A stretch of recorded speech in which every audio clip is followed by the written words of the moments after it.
ini saya akan menerangkan tentang keperawatan medikal bedah 2, asuhan keperawatan pada pasien dermatitis.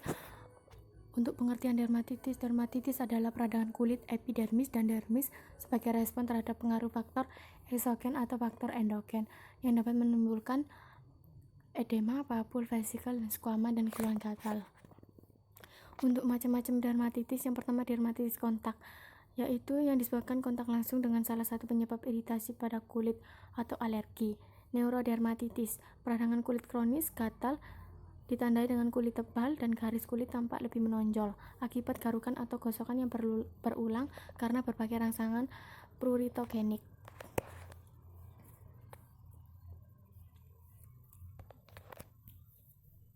Lalu seborrheic dermatitis, ini seringkali faktor keturunan muncul saat kondisi mental dalam keadaan stres atau orang yang menderita penyakit saraf. Yang keempat, statis dermatitis, merupakan dermatitis sekunder akibat ekzema tungkai bawah. Dermatitis muncul ketika adanya akumulasi cairan di bawah jaringan kulit. Yang kelima, atropik dermatitis, keadaan peradangan kulit kronis dan resentif disertai gatal yang umumnya sering terjadi selama masa bayi dan anak-anak. Lalu etiologi penyebabnya suhu dan kelembapan, usia, jenis kelamin, ras, riwayat penyakit kulit, dan personal hygiene. Untuk pathway dermatitis terjadi karena fisik sinar atau suhu, bakteri, dan jamur. Terdapat dua faktor, dari luar dan dari dalam. Untuk faktor dari luar yaitu dermatitis kontak atau terjadi karena sabun, deterjen, zat kimia. Lalu terjadi alergen sensitizen, sel Langerhans dan makrofag. Dan lalu terjadi sel T, sensitif sel T oleh saluran limfe dan reaksi hipersensitif 4. Untuk faktor dari dalam atau endogen terjadi dermatitis atopik.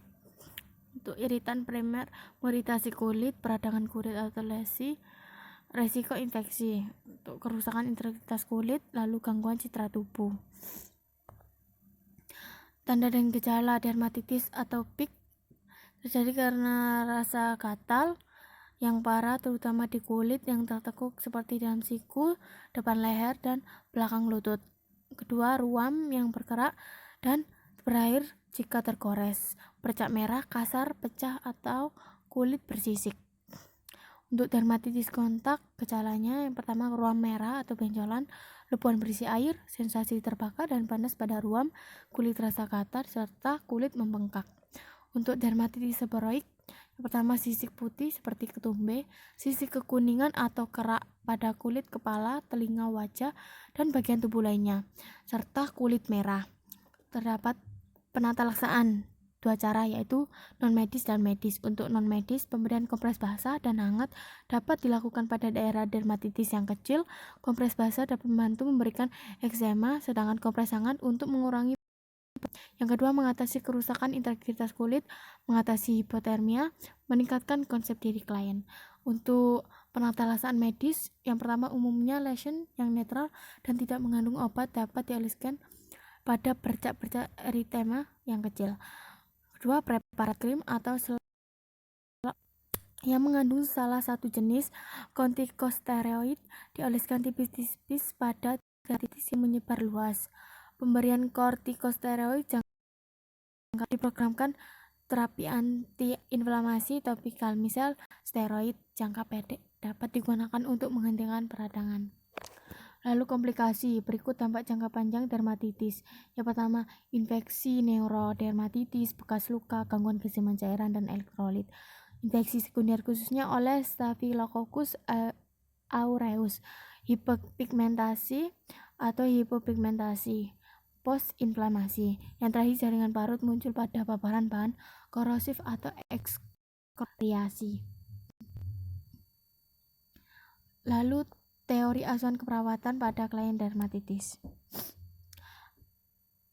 Pada pengkajian keperawatan terdapat pemeriksaan umum.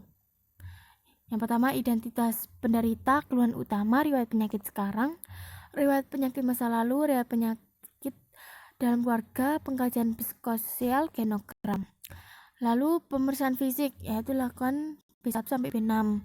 Yang pertama, pernafasan B1. Kaji apakah ditemukan peningkatan frekuensi nafas masih dalam batas normal atau tidak. Untuk B2, kardiovaskuler. Kaji apakah ditemukan adanya peningkatan nadi dan peningkatan tekanan darah masih dalam batas normal atau tidak. Persarafan atau B3, pola kognitif atau persepsi. Kaji status mental klien, kaji kemampuan berkomunikasi dan kemampuan klien dalam memahami sesuatu. Kaji tingkat ansietas klien berdasarkan ekspresi wajah, nada bicara klien. Identifikasi penyebab kecemasan klien, kaji penglihatan dan pendengar klien, kaji apakah klien mengalami vertigo. Lalu perkemian atau B4, eliminasi. Tanyakan bagaimana pola BAK dan BAB, warna dan karakteristik. Berapa kali miksi dalam sehari, karakteristik urin dan defekasi. Adakah masalah dalam proses miksi dan defekasi? Adakah menggunakan alat bantu untuk miksi atau dan defekasi? Untuk pencernaan B5, pola nutrisi dan metabolisme. Tanyakan bagaimana pola porsi makanan sehari-hari klien pagi, siang, dan malam. Tanyakan bagaimana nafsu makan klien, apakah ada mual muntah, pantangan atau alergi. Tanyakan apakah klien mengalami gangguan dalam menelan. Tanyakan apakah klien sering mengonsumsi buah-buahan dan sayuran yang mengandung vitamin dan antioksidan. Terakhir, untuk pemeriksaan B6, interkomen, pola aktivitas atau olahraga. Perubahan aktivitas biasanya atau hobi sehubungan dengan gangguan pada kulit, yaitu kekuatan otot. Biasanya klien tidak ada masalah dengan kekuatan ototnya karena yang terganggu adalah kulitnya. Selanjutnya pemeriksaan diagnostik. Yang pertama pemeriksaan IgE. Yang kedua pemeriksaan radiosorben test. Yang ketiga uji sampel atau PATS test. Untuk diagnosa keperawatan, yang pertama gangguan integritas kulit atau jaringan berhubungan dengan kurang terpapar informasi tentang upaya mempertahankan atau melindungi integritas kulit dibuktikan dengan kerusakan jaringan dan atau lapisan kulit. Yang kedua gangguan pola tidur berhubungan dengan hambatan lingkungan dibuktikan dengan mengeluh sulit tidur. Yang ketiga gangguan citra tubuh berhubungan dengan perubahan struktur atau bentuk tubuh dibuktikan dengan mengungkapkan perasaan negatif tentang perubahan tubuh. Selanjutnya untuk intervensi menggunakan diagnosa yang pertama, yaitu gangguan integritas kulit jaringan berhubungan dengan kurang terpapar informasi tentang upaya mempertahankan atau melindungi integritas kulit dibuktikan dengan kerusakan jaringan atau lapisan kulit.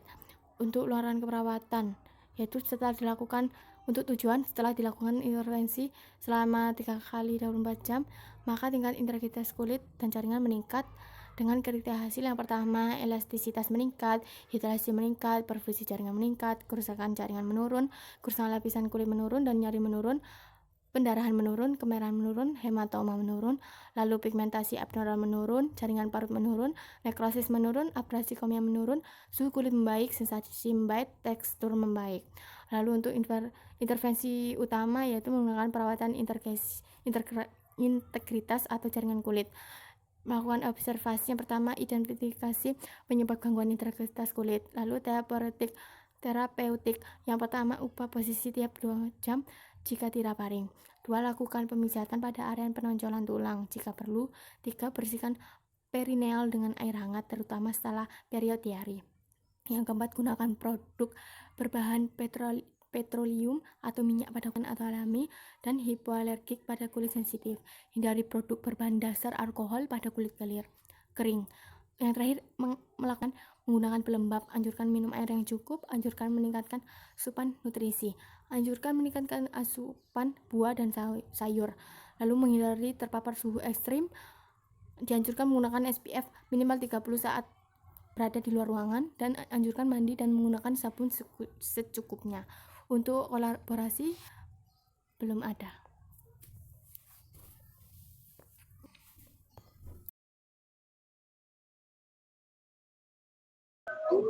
Selanjutnya, studi kasus asuhan keperawatan pada klien dermatitis. Pada studi kasus, pada tanggal 11 Maret 2021, pasien bernama TNH berusia 45 tahun dibawa kakaknya ke rumah sakit dengan keluhan luka pada kulit terasa gatal pada area kaki dan tangannya. Hal ini sudah terjadi sejak 4 hari yang lalu. Kakak TNH mengatakan bahwa hal tersebut terjadi karena TNH sering mandi di sungai. Setiap TNH pulang kerja mandi dari sungai, pasti klien akan mengalami hal yang sama.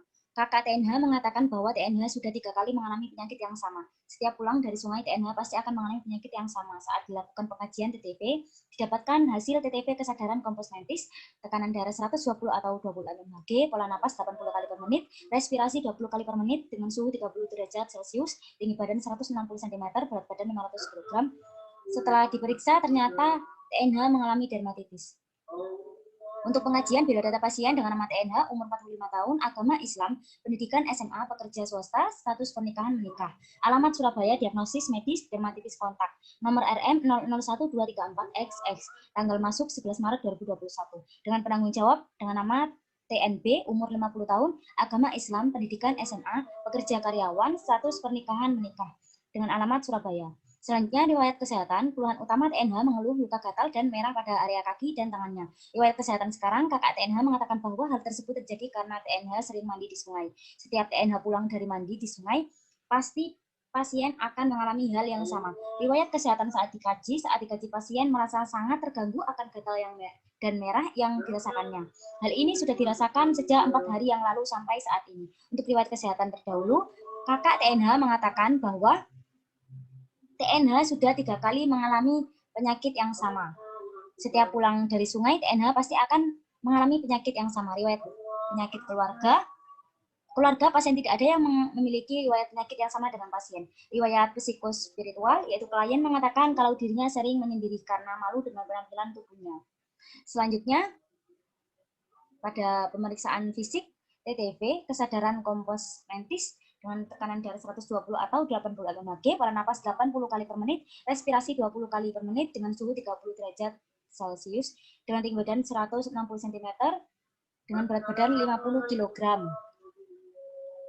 Untuk B1 sampai B6, ya untuk B1-nya breathing, pernapasan atau respirasi, inspeksi yang pertama, pasien tidak mengeluh sesak napas bentuk dada simetris dan tidak ada penggunaan alat bantu pernapasan sesak, tidak ada sputum pernapasan 20 kali per menit, pernapasan 20 kali per menit, pasien tidak menggunakan oksigen, klien terlihat tenang dan saat bernapas. Yang kedua, palpasi, tidak ada pembengkakan. Yang ketiga, auskultasi, bunyi nafas vaskuler. Untuk yang kedua, BOL atau kardiovaskuler, inspeksi, yang pertama inspeksi kulit area dada normal dan tidak ada pembengkakan, palpasi, nyeri dada tidak ada, kapilari refill time normal, kurang dari 2 detik, nadi 80 kali per menit, terapi kuat. Yang ketiga, auskultasi suara jantung pada S1 dan S2 normal, tidak terdengar murmur jantung.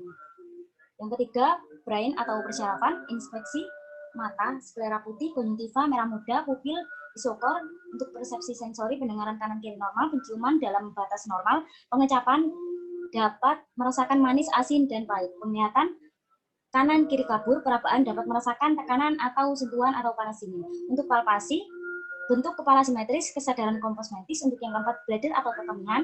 Yang pertama, inspeksi, tidak ada iritasi pada area genitalia. Untuk B, palpasi, nyeri saat BAK tidak ada. Yang kelima adalah bowel atau pencernaan. Untuk mulut dan tenggorokan, menelan dan mengunyah masih baik. Mukosa bibir normal. Abdomen, bising usus normal, distraksi abdomen tidak ada. Rektum tidak ada riwayat pendarahan hemoroid. Dan untuk diet tidak.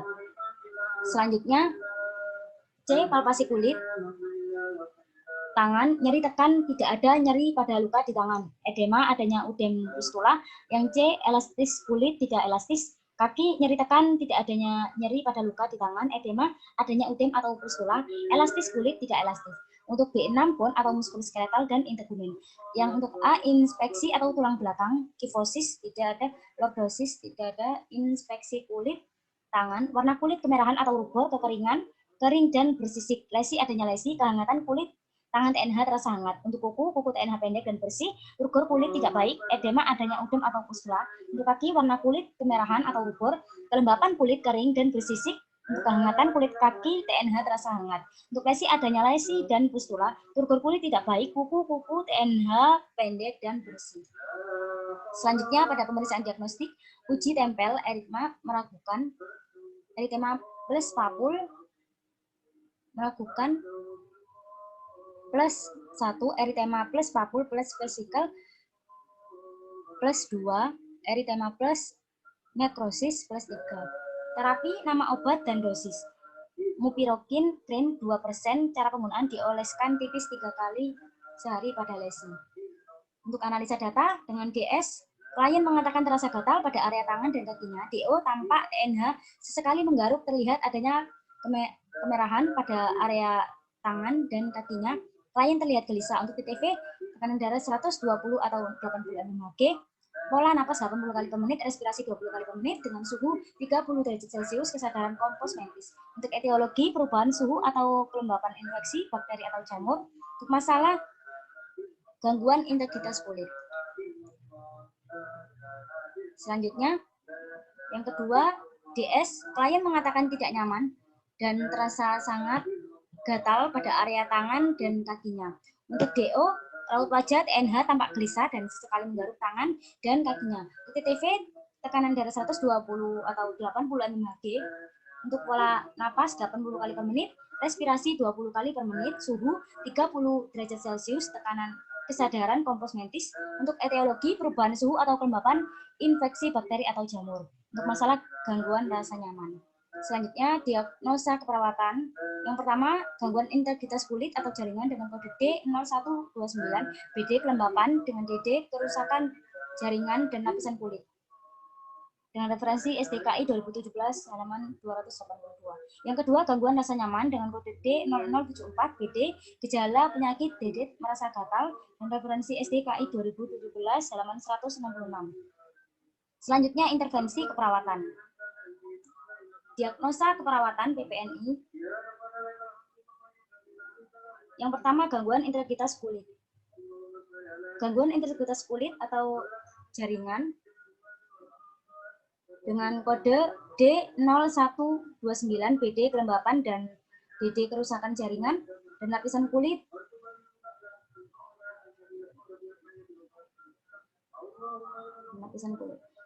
Untuk masalah keperawatan gangguan integritas kulit atau jaringan dilakukan intervensi utama perawatan integritas atau jaringan kulit dengan kriteria hasil.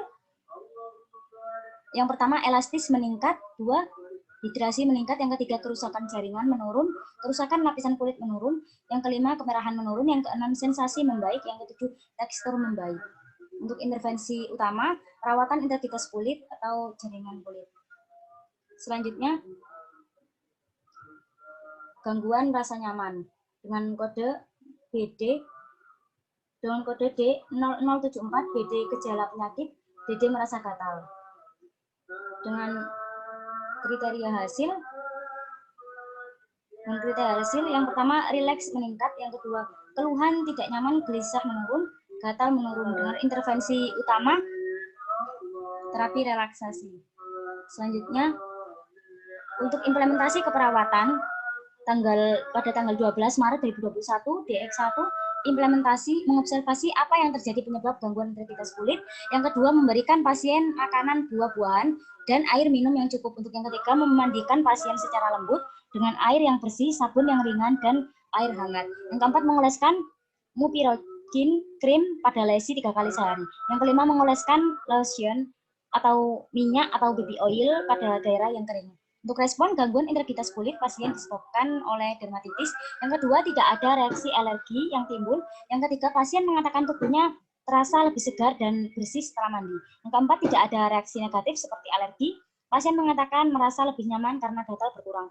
Yang kelima, pasien mengatakan kulitnya terasa lebih nyaman karena lebih lembab, tidak kering. Selanjutnya,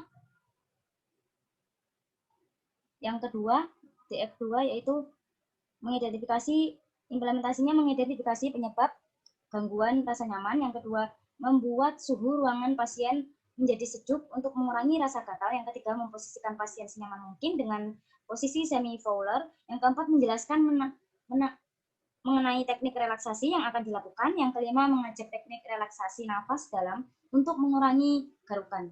Untuk responnya, pasien mengatakan kulitnya terasa gatal. Yang kedua, pasien merasa nyaman dan gatalnya berkurang karena suhu ruangan yang sejuk. Yang ketiga, pasien merasa lebih nyaman dengan posisi semi-fowler. Yang keempat, pasien paham dengan penjelasan dari perawat mengenai teknik relaksasi. Yang kelima, pasien dapat mengikuti dan mempraktikkan kembali tentang teknik nafas sehingga intensitas menggaruk pasien berkurang. Selanjutnya, evaluasi keperawatan pada tanggal 12 Maret 2021 dengan nomor DX1, evaluasi SOAP untuk S-nya, TNH mengatakan rasa gatalnya sudah membaik. Untuk O, yang pertama tidak ditemukan tanda-tanda infeksi, yang kedua kulit tampak lembab, yang ketiga kemerahan pada kulit tampak menurun. Untuk yang A, masalah teratasi sebagian. Untuk P, intervensi dilanjutkan. Yang pertama, mengoleskan lotion atau baby oil pada kulit. Yang kedua, memberikan pasien makanan buah-buahan dan air minum yang cukup. Yang ketiga, memandikan pasien dengan sabun ringan dan air hangat. Selanjutnya, dengan DX yang kedua yaitu SOAP, evaluasi menggunakan SOAP yaitu TNH. Untuk S, TNH mengatakan rasa gatalnya sudah membaik dan sudah jarang menggaruk area yang gatal. Untuk O-nya yang pertama masih tampak TNH menggaruk area yang gatal sesekali. Yang kedua, TNH tampak sudah merasa nyaman dan rileks dengan kondisi lingkungannya saat ini. Untuk A-nya masalah teratasi sebagian. Untuk P, intervensi dilanjutkan. Untuk yang pertama, menjaga lingkungan agar tetap sejuk. Yang kedua, melakukan teknik relaksasi nafas dalam untuk mengurangi rasa ingin menggaruk. Terima kasih.